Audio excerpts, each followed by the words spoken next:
믿음이란 제목으로 하나님 말씀 같이 나누겠습니다. 우리는 이게 살다 보면은 한 번쯤 또 누군가를 이렇게 미워해 본 적이 있거나 또 미워하기도 하죠. 없나요? 그런 적? 목사님, 저는 한 번도 누굴 미워해 본 적이 없습니다. 아마 그런 분은 없을 거예요. 그렇죠? 심지어 우리 예수님도 뭐 미워한 건 아니지만 종교 지도자들과 그런 불의한 것에 대해서 타협할 수 없는 것에 있어서 부딪히기도 하고 언쟁도 하시고, 특별히 막 독사의 자식들아 막 이렇게까지도 하면서 회칠한 무덤 막 하면서 그런 과격한 말을 쓰시기도 하겠죠. 우리 희로애락을 느끼는 것은, 감정이란 것은 또 정상적인 것입니다. 하나님은 그런 우리의 또한 감정을 통해서, 또 평범한 한 사람을 통해서 하나님은 구원의 역사를 쓰시고 또 구원의 역사의 대화 드라마를 이루어가는 걸 봐요. 오늘 8.15 광복절이지만 우리 한국이 이렇게 대한민국이라는 나라로서 하나님께서 자유롭게 또 하나님 마음껏 예배할 수 있게 하는 것도, 어떻게 보면은 인간의 역사를 통해서는 여러 가지 2차 대전 속에서 일본이 패망과 이렇게 누군가의 어떤 공의로 돌리겠지만, 그 모든 것들 가운데 역사하고 계시는 하나님의 그런 손길, 역사, 하나님 구원 계획이 있다는 것입니다. 오늘도 하나님께서 또 한 사람을 통해서 그런 구원의 계획을 이루어 가시는데 우리 말씀을 같이 나누도록 하겠습니다. 우리 37장부터는 이제 요셉을 중심으로 야곱의 이제 족보로, 지난주까지 36장까지는 에서의 족보, 그냥 섞이는 하나님을 경외하지 않는 그런 족보가 나왔다면, 이제는 또 하나님의 믿음의 족보로서 야곱의 자손으로 이루어지는 요셉을 중심으로 구원의 물줄기가 흘러갑니다. 한번 같이 보겠습니다. 1절 한번 다시 보겠습니다.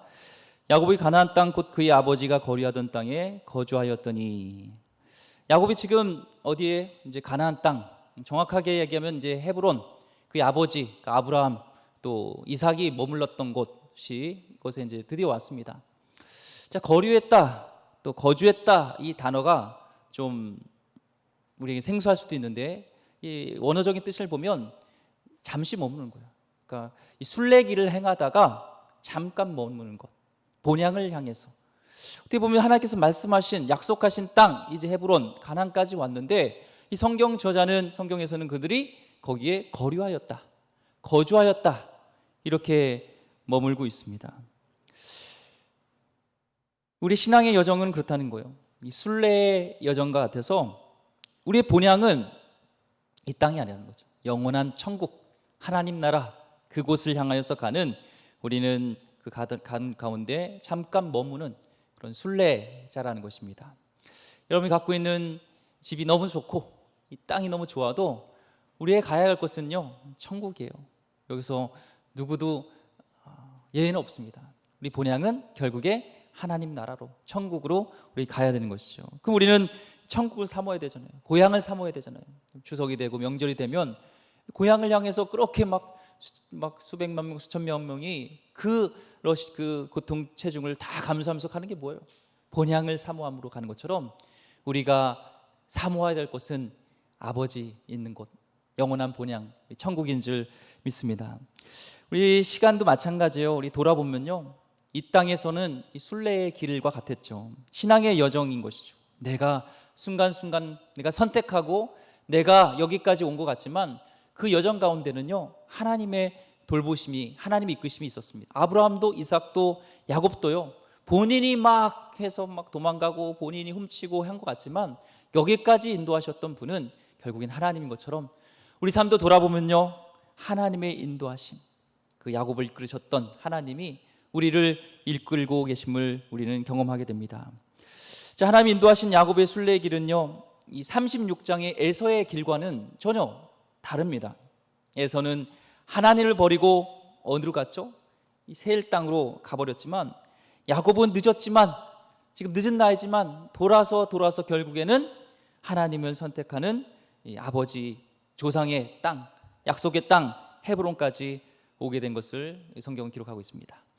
계속 2절 말씀 보겠습니다. 야곱의 족보는 이러하니라. 요셉이 17세의 소년으로서 그 형들과 함께 양을 칠 때에 그의 아버지의 아내들 비라와 실바의 아들들과 더불어 함께 있었더니 그가 그들의 잘못을 아버지에게 말하더라. 에서의 족보는 굉장히 화려하고 길었는데 야곱의 족보, 믿음의 자손의 족보는요 심플해요. 이제 족보라는 것은 이 계보고 이 야곱의 자손들을 통해서 이제 하나님의 구원의 스토리가 이제 이어질 것을 지금 예고하고 있는 것이죠. 에서와 같이 화려하진 않습니다. 심플합니다. 그러나 주목해야 될 인물이 나오죠. 누구예요? 요셉, 조셉이라고 하죠. 영어로는 요셉이 나옵니다. 이제 아브라함과 이삭과 야곱을 거쳐서 흘러가는 이 믿음의 족보가 오늘 이제 37장부터 창세기 37장부터 50장까지는 이제 요셉을 통하여서 하나님이 어떻게 구원 계획을 이뤄 가시는가, 이 구원의 스토리가 전개됩니다. 요셉의 지금의 나이는 17세라고 기록하고 있습니다. 17세 하면은 굉장히 뭐랄까요, 감수성이 예민하고 사춘기와 같은 그런 나이 때였죠. 생각이 굉장히 많을 때였는데 그는 특별히 형들과 양을 같이 쳤다고 이렇게 기록하고 있습니다. 이 요셉의 아버지였던 야곱은 어떤 사람이었어요? 집에 머물면서 어머니의 그런 품 안에 있었던, 그렇죠, 리브가의 품에 앉았었던 마마보이 같은 그런 사람이었다면 이 요셉은 성격이 조용한 것 같지 않습니다. 활발하고 활동적이고 남을 돕고 이런 모습을 보게 됩니다. 특별히 비라와 실바의 아들들과 더불어 함께 있었다랍니다. 레아가 난 아들들과 아니라 비라와 실바, 야곱의 여종이었죠. 이 종들의 자녀들과 같이 있었던 것은 아마 그런 거죠. 이제 이 요셉의 엄마였던 라헬이 죽고 이제 실세가 레아로 왔고요. 그러다 보니까 이 레아 난 아들들이 그를 박해하는 거죠. 야, 쟤는 어머니가 다른 애야 하면서 쟤랑 같이 놀지 마.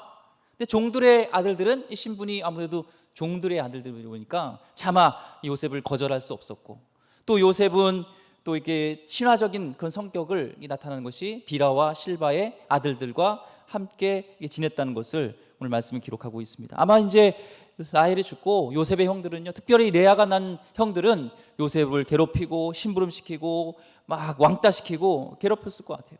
어머니 죽고 나서 이 요셉의 고난이 시작하는 것이 오늘 말씀에 본격적으로 나오고 있습니다. 자, 요셉의 이런 상황 속에서 형들과의 그 갈등 문제가 있는데 또 무슨 문제가 있어요? 이 요셉은 아버지에게 형들의 잘못을 얘기했다는 거예요. 요즘 말로 뭐예요? 고자질하는 거죠. 뭐 한편으로는 와, 요셉은 굉장히 정직하다 생각할 수 있지만 이 고자질하는 거예요. 이 상황적으로 우리 말씀 묵상하다 보면요, 그렇죠, 이 야곱이 특별히 요셉을 사랑했잖아요. 그러니까 아마 시간적으로 가장 많이 보냈던 사람이 이제 라헬이 죽고 요셉이랑 오래 했었을 거예요. 그럼 얘기하다 보면은 여러분 뭐예요? 이런 얘기 저런 얘기 나누잖아요. 그러면서 요셉아, 요즘 무슨 좋은 일 있냐? 형들은 어떠냐? 하다 보면 이 정직한 이 요셉은 얘기하는 것이죠. 형들이 저를 괴롭혀요부터 해가지고 뭐 양을 훔쳐가지고 뭐 엿바꿔 먹었어요. 요즘으로 하면 이런 뭐 사소한 것들, 형들의 잘못을 이제 얘기했던 것을 보게 됩니다. 뭐 큰 문제를 아니었겠죠. 보면서 이 요셉 때문에 이 요셉의 그런 말을 통해서 또 아버지와 형들 사이도 안 좋아지고 또 형들은 그걸 통해서 더 미워하는 것들을 보게 됩니다. 근데 여기에 또 하나님의 구원 계획이 있어요. 처음 얘기했듯이 하나님은 감정을 통해서도 또 사람의 관계를 통해서도 사람은 하나님께서는 역사를 이뤄가는 것을 보게 됩니다. 3절 계속해서 보겠습니다. 요셉은 노년에 얻은 아들이므로 이스라엘이 여러 아들들보다 그를 사랑하므로 그를 위하여 채색옷을 지었더니, 여기에 가정에 문제가 있어요. 그래서 이 본문을 설교할 때 어떤 분은 이 가정은 콩가루 집안이다 이렇게 하죠. 빈 파우더 패밀리, 콩가루 집안, 뭐 이렇게 직역해서 이 코리안 잉글리시로 얘기를 하는데, 이 아버지가 야곱을 편애하는 거는 알고 있어요. 형들도 알고 있어요, 거기는. 근데 그거를 속으로만 간직해야 되는데 이 아버지도요, 주체가 없는지 너무 사랑해서 그런지 이것을 표현해 버립니다. 뭐냐면 지금 요셉은 형들 중에 12형제 중에서 11번째 아들이에요. 근데 11번째 아들에게 가장 좋은 채색 옷을 입혔어요. 골고루 준 것도 아니고 요셉에게만. 지금 야곱의 나이가 91세입니다. 노년입니다. 아니, 노년에 얻었습니다. 요셉을 91세예요.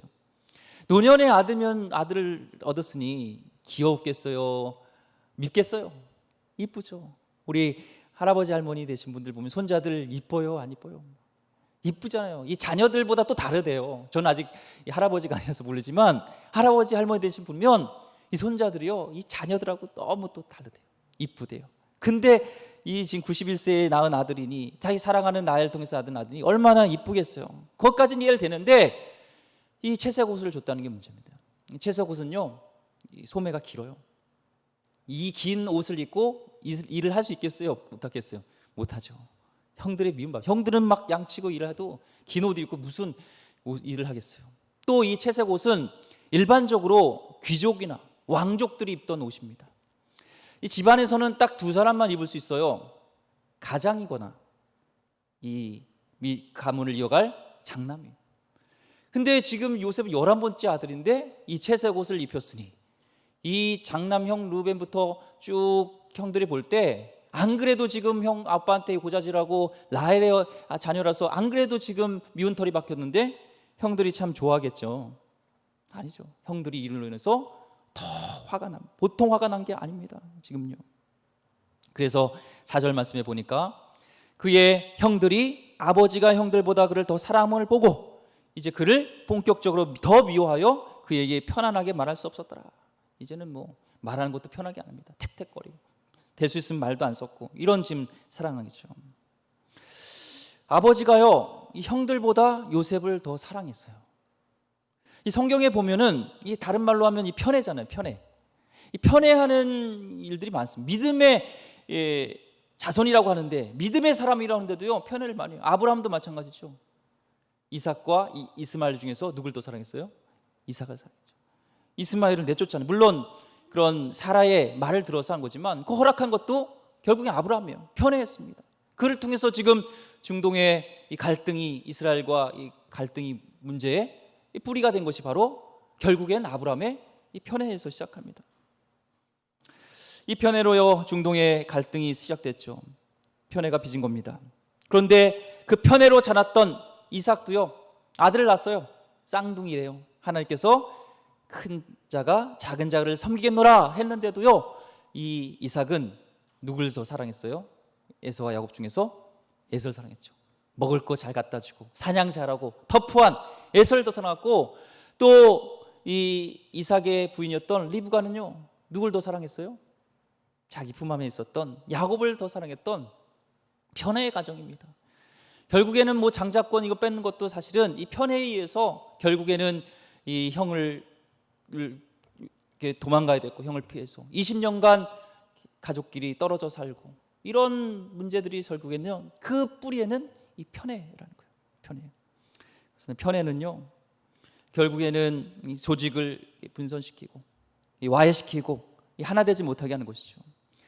근데 성경에도 이런 믿음의 자손에도 믿음의 일한 사람들도 편애를 했던 걸 보면 우리 인간사에도요 이 편애라는 것은 존재해요.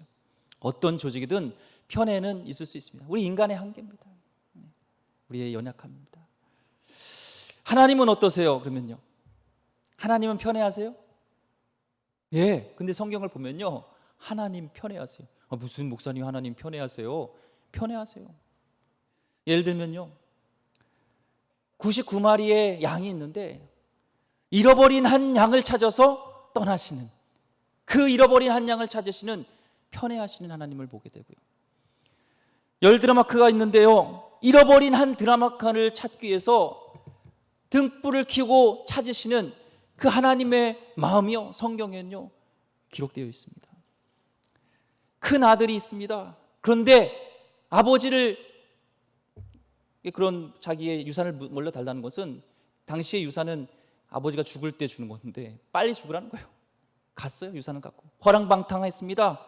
그런데도 아버지는 큰 아들이 있는데도 불구하고 날마다 그 작은 아들이 돌아오기를 애타게 기다리면서 상고가 뭔데 그 탕진했던 자녀가 돌아온 걸 보면서 먼 거리를 쫓아가면서 부둥켜 안고 그 큰 잔치를 벌여주는 그 작은 아들이 왔을 때 가장 두려웠던 자가 누굴까요? 살찐 송아지가 제일 두려웠다고 합니다. 어쨌든 하나님은요 편애하시는 하나님, 그렇게 소외되고 그렇게 고아와 과부와 눈물 흘리며 부르짖는 자의 소리를 들으시는 더 들으시는 응답하시는 편애하시는 하나님이죠.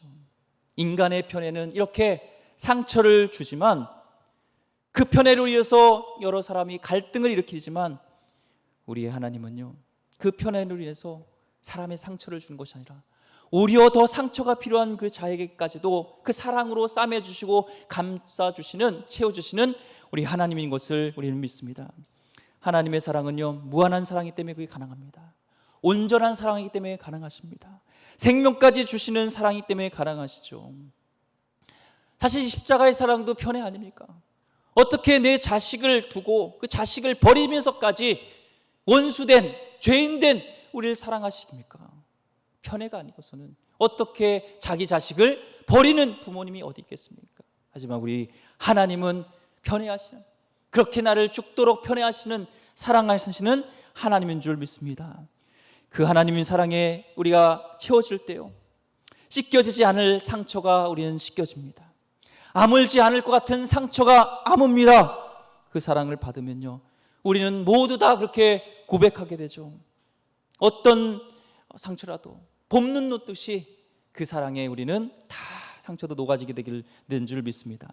그래서 하나님의 사랑을 그렇게 받은 사람은요, 하나님을 이제는 누구보다 더 사랑하게 되고, 이제는 이 주님을 정말 주인으로 모시면서 그렇게 평생 살기로 자발적으로 결단하는 것이죠. 사랑이 그렇게 하는 것이지 강제로 그렇게 우리를 하지 않습니다. 누가복음 7장 41절에서 43절 말씀해요. 이 시대 빚주는 사람에게 빚진 자가 둘이 있어 하나는 500데나리온을 줬고 하나는 50데나리온을 줬는데 갚을 것이 없으므로 둘 다 탕감하여 주었으니 둘 중에 누가 그를 더 사랑하겠느냐? 시몬이 대답하여 이르되 내 생각에는 많이 탕감함을 받은 자니이다. 이르시되 내 판단이 옳다 하시고. 맞습니다. 하나님의 사랑을 많이 받은 자가 더 하나님을 사랑하게 됩니다. 그 사랑으로 이웃을 사랑하게 됩니다. 여러분, 너무 힘들어서 눈물밖에 안 나옵니까? 가진 것이 아무것도 없어서 너무나 여러분의 초라한 모습입니까? 세상에서 천대받고 무시당하여서 아파하고 있습니까?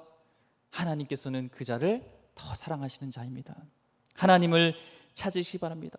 손만 내밀면요, 하나님의 그 특별한 사랑, 그 편애하심이 우리를 만져주실 줄 믿습니다. 이 온누리교회 예전에 고 하영주 목사님이 계셨죠. 그분은 이 간암 수술을 8번 받았어요. 그러면서 하나님의 특별한 사랑을 많이 받으셨죠. 연약함을 통해서 하나님 사랑을 많이 받았다고 고백합니다. 그래서 그 받은 사랑으로 많은 사람들에게 사랑을 이렇게 나눠줬다고 해요. 그래서 하영주 목사님을 오래 만났던, 짧게 만났던 하는 똑같은 고백이, 우리 하영주 목사님은 나를 가장 사랑하셨어, 이런 착각을 하고 있다. 다 그런 주님이 주신 사랑은요, 이렇게 크다는 겁니다. 강렬한 사랑을 이 사람은 경험치 못했기 때문에 그 하나님의 사랑을, 그것을 경험하게 되면 나만 사랑하는구나, 나를 정말 사랑하는구나, 그렇게 누구나 알게 된다는 것이죠. 성경에서 가늠하다 잡힌 여인이 있습니다. 예수님을 경험하고 나서는 이제는 다신 가서 죄를 짓지 마라. 어떤 법이, 누가 그를 건면한들 그는 그 창녀의 죄 짓는 것을 버리지 못했지만 예수님의 그 용서함, 예수님의 사랑을 경험했을 때, 하나님의 사랑을 경험했을 때 이제는 다시는 죄 짓지 않게 된 줄 저는 믿습니다. 매국노라고 사람들에게 지탄을 당했던 이 세리장이었던 삭개오도요, 예수님의 사랑에 녹아질 때요, 하나님의 사랑이 터치되었을 때요, 그 날로 자기의 재산의 절반을 가난한 자들에게, 사람들에게 나누어주는, 주님께 다 내놓는 그 일들이 이루어진 것이죠. 죄인이든 악한 자든 매국노든 창녀든 누구든지 우리 하나님의 사랑을 경험하면 우리는 회복하게 될 줄 믿습니다. 우리는 그런 하나님을 믿으면서 그런 사랑을 경험하면서 우리 나가지 못하기 때문에 오늘도 내 문제에 우리는 골똘하며 씨름하고 있는 겁니다. 오늘 우리가 구해야 될 것은요, 문제의 해결이 아니라 그 넓으신 사랑, 이미 변함없으신 사랑, 그 사랑 안에 다시 한번 우리가 경험되어진 것, 그 사랑에 우리가 터치되어진 것, 이것이 오늘 기도의 제목일 줄 믿습니다. 여러분, 인간의 사랑을 기대하지 마세요. 오늘 보세요, 야곱도요, 이렇게 연약합니다. 사람의 사랑에 목숨 걸지 마시고 하나님의 사랑에 기대하시기 바랍니다. 그래야 나는 죽고 그리스도가 산다는 고백을 하게 되고, 누군가에게 상처 주지 않고 이제는 주님이 십자가에 죽기까지 나를 편애하셨듯이 나도 그런 사람이 된다는 것입니다. 이처럼 인간의 편애는요, 시기, 질투, 상처를 가져오지만 하나님의 편애는 누구에게도 상처를 주지 않습니다. 오히려 상처를 치료해 주는 사랑입니다. 5절과 7절 말씀 보겠습니다. 요셉이 꿈을 꾸고 자기 형들에게 말하매 그들이 그를 더욱 미워하였더라. 요셉이 그들에게 이르되 청하건대 내가 꾼 꿈을 들으시오. 우리가 밭에서 곡식단을 묶더니 네 단은 일어서고 당신들의 단은 네 단을 둘러서서 절하더이다. 이 17살 그 요셉에게요, 이 어머니가 죽고 이 가족들에게 이 적대적으로 대하는 어려운 상황에서, 고난 속에서 하나님은 요셉에게 꿈을 주셨습니다. 요즘 말로는 이 비전이죠. 그 꿈이 뭐냐면 형들과 같이 이 밭에서 곡식단을 묶는데 자기가 묶은 단이 일어나는 거예요. 이 형들의 단은요, 거기에 빙 둘려서 자기가 묶은 단에 다 절을 하는 꿈입니다. 요셉이 이 꿈이 무엇인지 몰랐을까요? 잘은 몰랐겠죠. 결과가 뭔지 모르겠지만 느낌상으로 이제는 뭔가 형들이 지금은 자기를 툭툭 던지고 자기를 괴롭히지만 형들이 오히려 나에게 절을 한다. 뭔가 이 통쾌한 일들이 일어나는 것을 이 요셉은 알았겠죠. 형들에게 이것을 얘기 안 합니다. 왜요? 좋은 얘기니까. 근질근질한 거예요. 형들에게 안 그래도 지금 눌렸는데 형 이런 꿈을 꿨어 하면서 은근히 그것을 드러내고 싶고 또 약간 약 올리면서 얘기합니다. 통쾌한 것을요 말하지 않을 수 없게 되는 거죠. 이 말 안 하면요 가슴이 벅차니까 이 꿈을 또 2번씩이나 꾸니까 이것을 형들에게 얘기하는데요, 이 얘기를 들은 형들의 반응은 8절 말씀입니다. 그의 형들이 그에게 이르되 내가 참으로 우리의 왕이 되겠느냐, 참으로 우리를 다스리게 되겠느냐 하고 그의 꿈과 그의 말로 말미암아 그를 더욱 미워하니. 형들도 듣자마자 이 감은 잡은 겁니다. 야, 우리가 너한테 절한다는 건 그럼 너가 왕이 된다는 거냐? 너가 우리를 다스리겠다는 거냐? 안 그래도 지금 형들이 미워하는데 꿈 얘기 들으니까 더 미운 거예요. 날 때문에, 아버지 때문에, 또 형 아버지의 고자질하는 이 모든 사건 속에서 이 정점을 이루는 것이 지금 이 꿈 얘기를 함으로 형들한테 진짜 좀 미움을 받게 되는 것이죠. 그런데요, 이런 사건을 통해서 하나님의 구원의 역사의 빌미가 될 거라고는 누가 알겠습니까? 이런 일을 통해서 요셉이 이제는 형들의 미움을 받아서 애굽으로 팔려가게 되잖아요. 그를 통해서 하나님은 이제 구원의 역사를 또한 이뤄가는 것이죠. 야곱이요 절대로 요셉을 놓아줄 일이 없습니다. 요셉을 너무나 사랑하기 때문에 놓아줄 수 없는데 이렇게 형들의 미움을 받아야지 이제는 요셉이 떠나게 되는 것이죠. 그것을 누가 알았겠습니까? 요셉이 알았겠습니까? 형들이 알았겠습니까? 아버지가 알았겠습니까?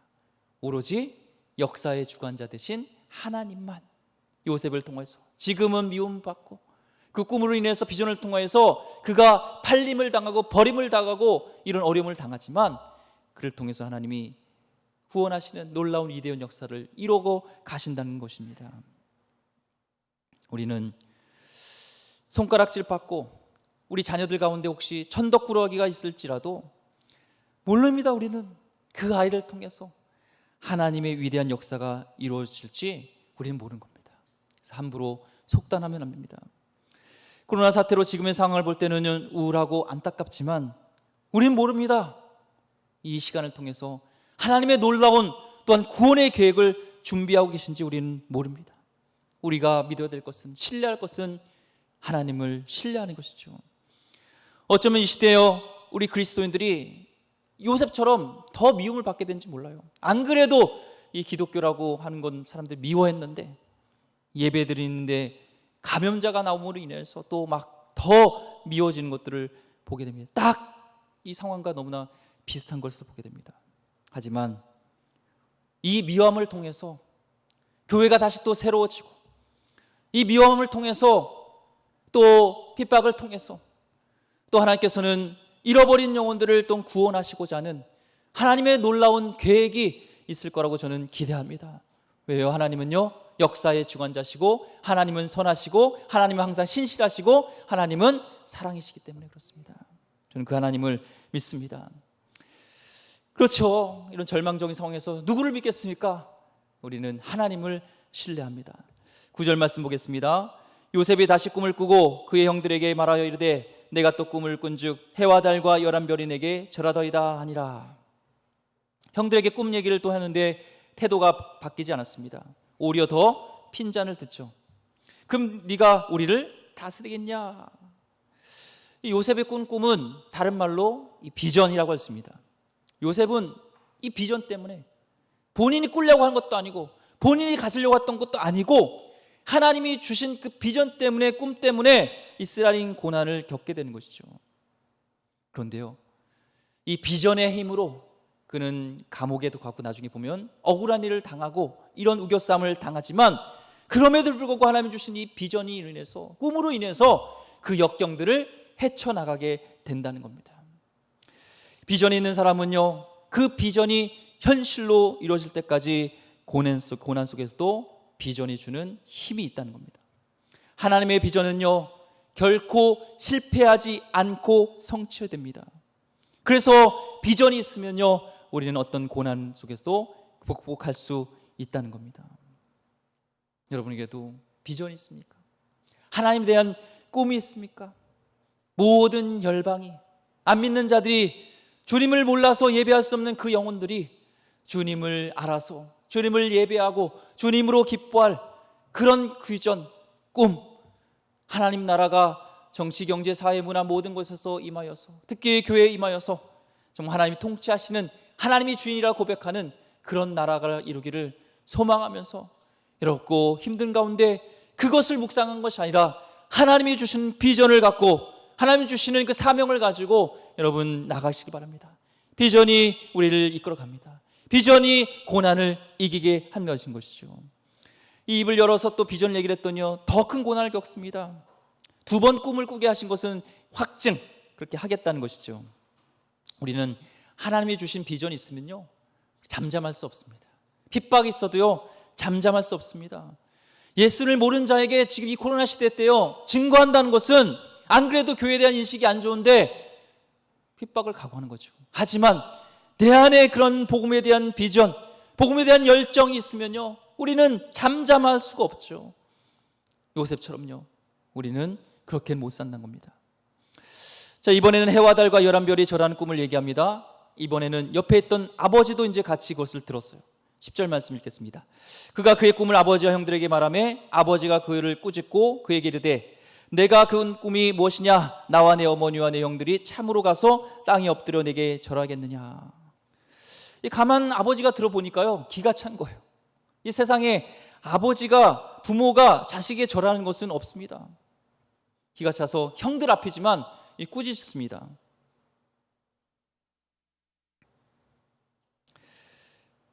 하나님 주신 꿈, 그것을 가족에게 발산하게 하시고 입으로 증거하게 함으로 인해서 오히려 요셉이 고난의 길로 가는 것을 보게 됩니다. 우리 그리스도인이 갖는 꿈은요, 고난을 고치시겠다는 사인이에요. 하나님이 나에게 비전을 주셨다, 정말 가만히 없을 수 있는 비전이 있다, 그건요, 인내가 필요하고 고난이 있다는 거예요. 하나님이 주신 비전은요, 단숨에 이루어지지가 않아요. 고난을 통해서, 역경을 통해서요, 우리를 빚으시고 그 하나님의 비전을 이뤄가시잖아요. 이 성경에 보면 다 그렇습니다. 나에게 고난이 있다, 하나님의 길을 가는데 역경이 있다, 잘 가시는 겁니다. 믿음의 인내로 가시면 됩니다. 이 시대의 그리스도의 문제는요, 상황이 문제가 아니에요.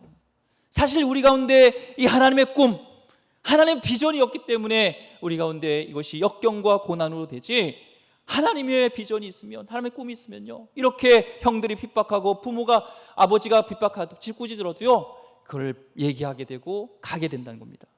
우리 교회의 꿈은 무엇입니까? 천국의 꿈이잖아요.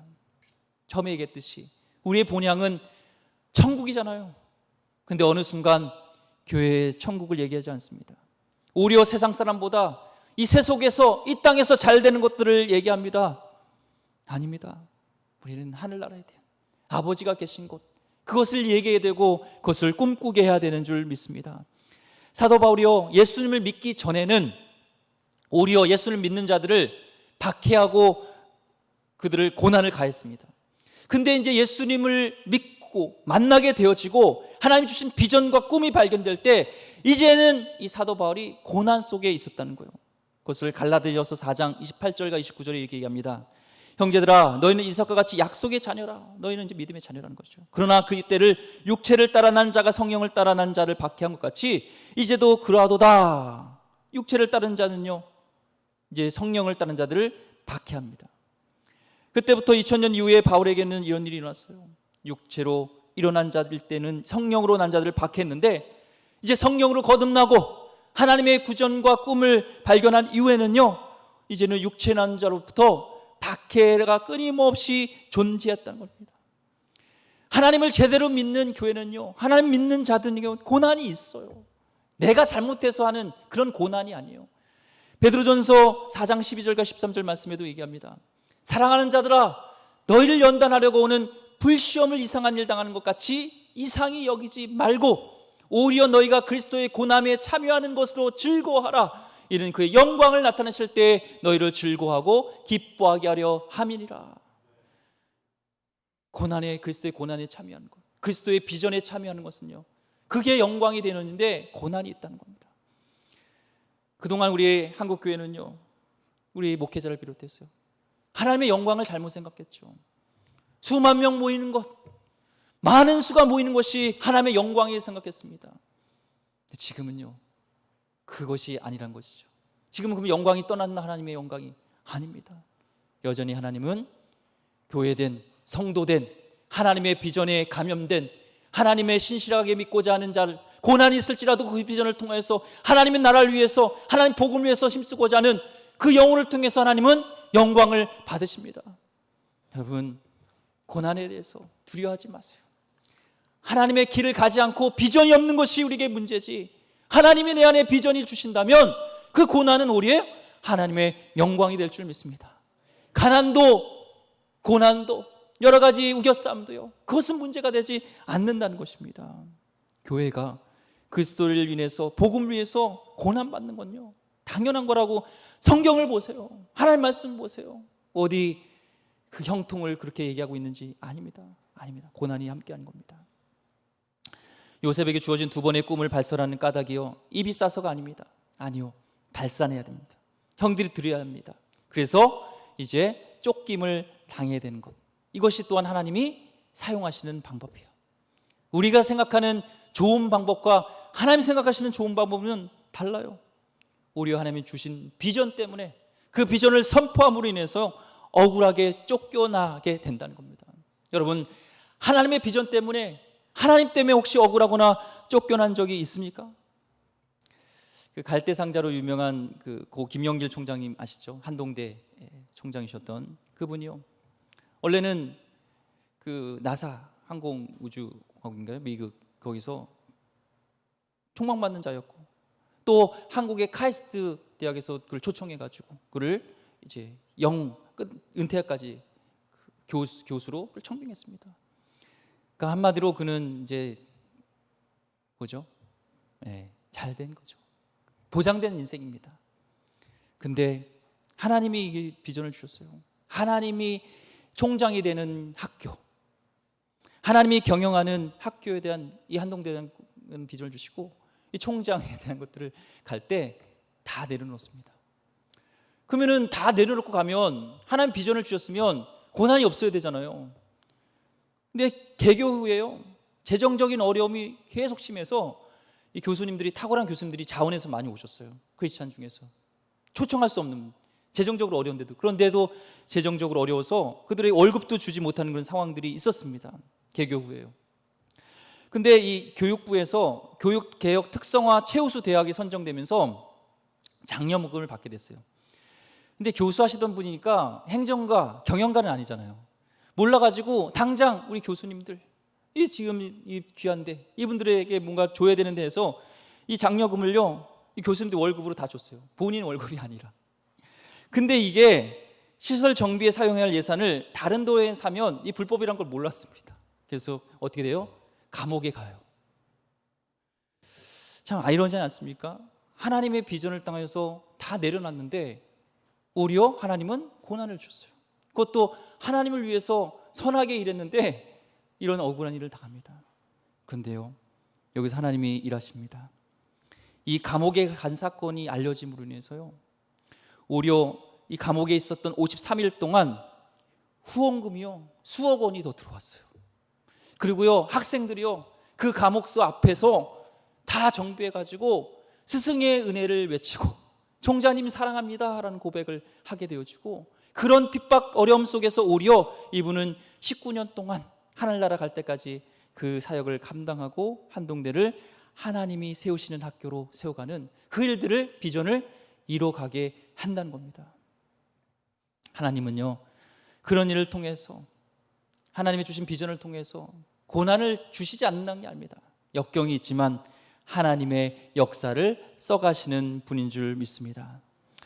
마지막 11절 읽고 말씀을 정리하겠습니다. 그의 형들은 시기하되 그의 아버지는 그 말을 간직해 두었더라. 이 형들과 아버지의 차이죠. 형들은 더 분노하고 시기만 했지만 하나님은 그 아버지는 마음에 담았습니다. 하나님이 주신 비전은요 고난도 있었지만 결국에는 다가올 고난을 준비할 수 있는 하나님의 선물이 된 거죠. 감옥에 가고 억울한 일을 당할 때도 그 하나님이 주신 그 비전 때문에 그는 흔들리지 않았었던 그런 길을 또한 가게 됩니다.